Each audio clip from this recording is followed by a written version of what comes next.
नमस्कार, क्राफ्टर प्रत्यू या माझ्या यूट्यूब चॅनलमध्ये तुम्हा सर्वांचे स्वागत आहे। आजचा जो आपला व्हिडिओ आहे तो छोटासाच व्हिडिओ आहे, पण फार इम्पॉर्टंट व्हिडिओ आहे। कारण मी तुम्हाला अशी एक टिप सांगणार आहे ज्याच्यामुळे तुम्हाला फार फायदा होईल।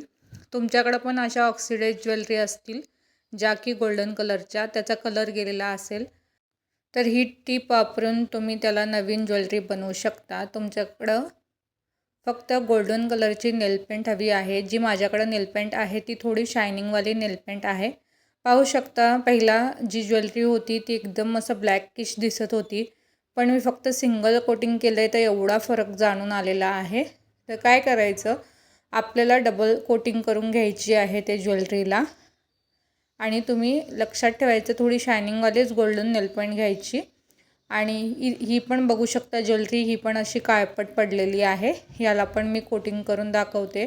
जर आपण कोटिंग केलं तर त्या ज्वेलरीचा लुक पूर्ण चेंज होऊन जातो। तर अशा पद्धतीनं ती ज्वेलरी तुम्ही नवीन बनवू शकता।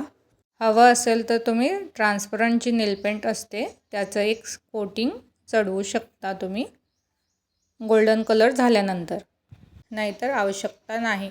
किंवा वॉर्निश पण लावू शकता की कलर निघू नये म्हणून।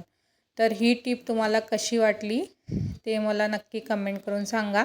आणि हा व्हिडिओ जर तुम्हाला आवडला असेल तर लाईक, शेअर आणि सबस्क्राईब करायला विसरू नका। धन्यवाद।